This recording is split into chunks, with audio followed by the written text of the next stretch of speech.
નમસ્તે બાળકો, કેમ છો? મજામાં ને? હવે આજે આપણે ગુજરાતીનો પાઠ 5 ભાગ 3 તરફ આગળ વધીશું.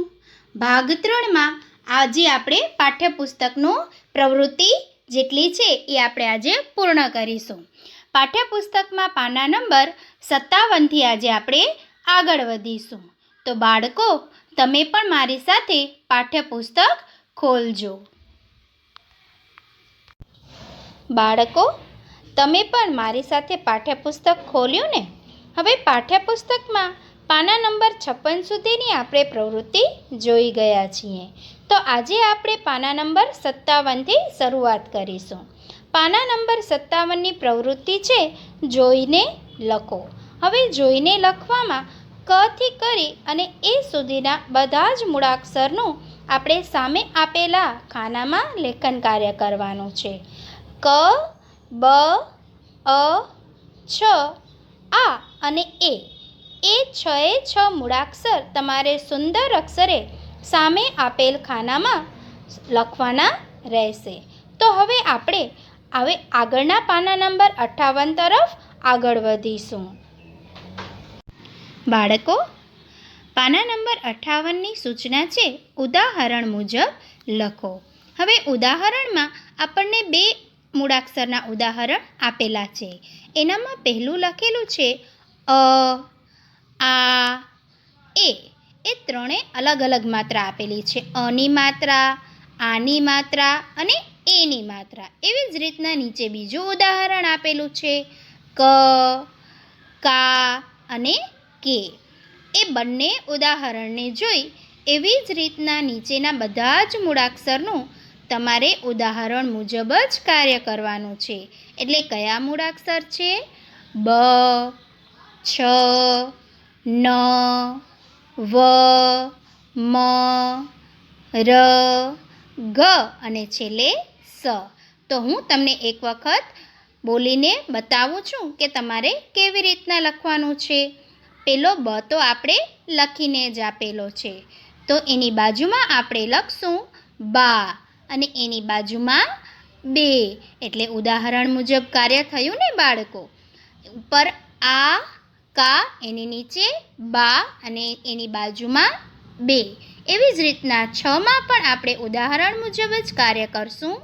છા, છે. પછી નમાં પણ ના, ને. એવી જ રીતના મથી કરી અને સ સુધીના બધા જ મૂળાક્ષરનું કાર્ય તમે પણ સુંદર અક્ષરે તમારી પાઠ્યપુસ્તકમાં લખજો. હવે આપણે પાના નંબર 59 તરફ આગળ વધીશું. હવે પાના નંબર 59માં નવી સૂચના છે શબ્દ બનાવો. હવે શબ્દ બનાવો.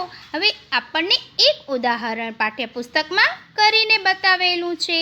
જુઓ બાળકો, એક ગોળમાં આનો મૂળાક્ષર લખેલો છે.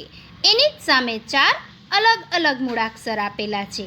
પહેલો મૂળાક્ષર છે જ, એની નીચે ગ, મ અને સૌથી છેલ્લે વ આપેલો છે. તો આપણે આને જ સાથે જોડીએ તો કયો શબ્દ બની ગયો બાળકો? આજ. એ તો ઉદાહરણ આપણને કરીને બતાવેલું છે. એ મુજબ જ આપણને નીચેના 3 મૂળાક્ષરને આ સાથે જોડી અને નવો શબ્દ બનાવવાનો છે. તો હું તમને એ 3 નવા શબ્દ કહું છું અને તમારે તમારી પાઠ્યપુસ્તકમાં એ લખવાના રહેશે. હવે આને ગ સાથે જોડેલો તો એને કયો શબ્દ બન્યો બાળકો? આગ. આગથી તો સંભાળીને રહેવાનું, નહીં તો દાજી જવાય. એવી જ રીતના ત્રીજો શબ્દ બનશે આમ. અને સૌથી છેલ્લે ચોથો શબ્દ કયો બને છે બાળકો? આવ. આપણે કોઈને બોલાવીએ તો શું કહીએ? આવ. હવે એવી જ રીતના નીચે બીજો આપણને મૂળાક્ષર આપેલો છે નાનો. હવે એની સામે 4ની બદલે 5 અલગ અલગ મૂળાક્ષર આપેલા છે. તો આપણે એવી જ રીતના જેમ ઉપર જે શબ્દ બનાવ્યા છે એવી જ રીતના નીચે પણ શબ્દ જ બનાવવાના છે. પેલું આપણને ઉદાહરણ આપેલું છે નાગ. એના પછીનું બીજું ઉદાહરણ નથી આપેલું તો આપણને જાતે કરવું પડશે ને બાળકો. તો હું તમને ત્યાંના શબ્દ વાંચીને સંભળાવું છું કે કેવી રીતના બને, પણ તમારે તો લખવાના જ છે. હવે બીજો શબ્દ બને છે નામ, અને ત્રીજો શબ્દ બનશે નાવ.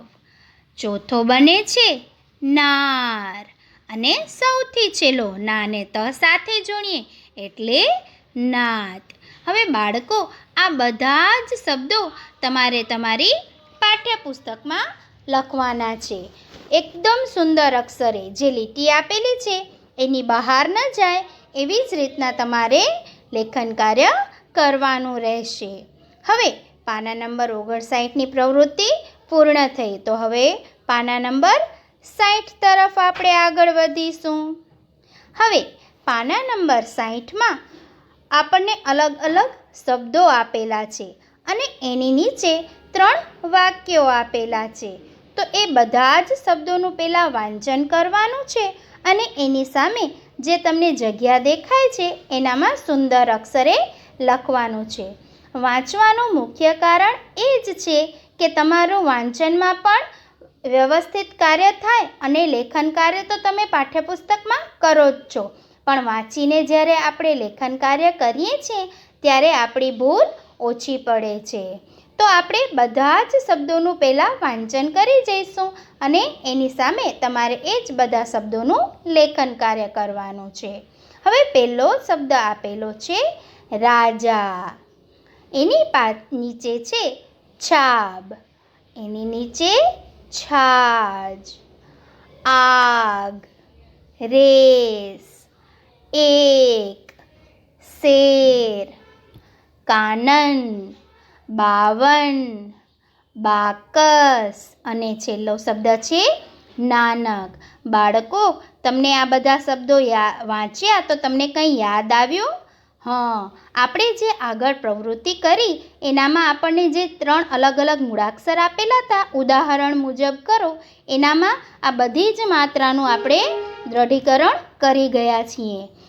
રાજામાં કાની માત્રાનું, રેસમાં એની માત્રાનું, અને કાનનમાં કાની માત્રાનું આપણે દ્રઢીકરણ કર્યું જ છે. તો આ માત્રા તમારે એકદમ યાદ થઈ ગઈ છે, તો તમારી ભૂલ જરા પણ પડશે નહીં.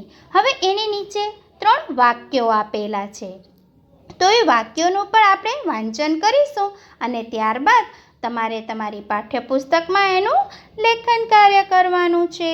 પહેલું વાક્ય છે આજે રજા છે. હવે રજા તો તમને બહુ જ ગમે છે, પણ હવે રજામાં પણ તમને કંટાળો આવતો હશે. તમને એમ થતું હશે કે ચાલો ને હવે તો હું જલ્દી મારી શાળાએ જાઉં.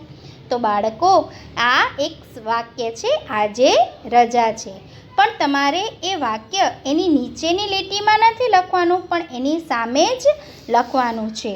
કારણ કે નીચેની લીટીમાં લખશો તો તમારું બધા જ શબ્દો એક સરખા જ થઈ જશે અને વાક્યો જે છે એનામાં અંતર જળવાશે નહીં. હવે બીજું વાક્ય છે ગાજર ગમે છે, અને ત્રીજું વાક્ય છે વરસાદ આવે છે. હવે બાળકો, જ્યારે વાક્ય લખતા હોઈએ ત્યારે એક વાતનું ખાસ ધ્યાન રાખવાનું કે જ્યારે વાક્ય પૂર્ણ થાય ત્યારે સૌથી છેલ્લે, એટલે કે જ્યારે વાક્ય પૂર્ણ થાય છે ત્યારે પૂર્ણ વિરામ કરવાનું ભૂલાશે નહીં. તો બાળકો, પાના નંબર 60ની પ્રવૃત્તિ પણ તમે સુંદર અક્ષરે લખજો અને એકદમ ચોકસાઈથી એનું વાંચન કરશો. હવે આપણે પાના નંબર 61 તરફ આગળ વધીશું. હવે પાના નંબર 61ની પ્રવૃત્તિ છે ખૂટતો મૂળાક્ષર લખો. ખૂટતો મૂળાક્ષર લખો એટલે કે આપણે જે નોટબુકમાં તમારી જે સૂચના આપીએ છીએ ખૂટતા અક્ષર લખો, એ જ સૂચના છે, પણ અહીં તમને અલગ અલગ ચિત્ર આપેલા છે અને એની સામે જે શબ્દ લખીએ છીએ એમાં એક મૂળાક્ષર ખૂટે છે, તો આપણે એ મૂળાક્ષર લખવાનો છે. પેલું જ ચિત્ર છે ગાજરનું. તો ગાજરમાં ગા અને જ એ મૂળાક્ષર તો આપણને દેખાય છે, તો કયો મૂળાક્ષર ખૂટે છે બાળકો? ર. અરે વાહ, આ તો શબ્દ બની ગયો, ગાજર બની ગયો ને. એના પછીનું કયું ચિત્ર દેખાય છે? જુઓ તો બાળકો. આ તો બદામનું ચિત્ર છે. બદામનું ચિત્ર તો તમને બધાને દેખાઈ જ ગયું. તો કયો મૂળાક્ષર ખૂટેલો દેખાય છે? બ. તો એ કયો શબ્દ બની ગયો? બદામ. એની નીચે છે બાકસ. હવે બાકસમાં વચ્ચેનો અક્ષર ખૂટે છે. તો કયો વચ્ચે અક્ષર આવે બાકસમાં? ક નો આવે. તો વચ્ચે આપણે ક મૂળાક્ષર લખશું એટલે શબ્દ બની જશે બાકસ. એની પછી ચિત્ર છે સાવજ.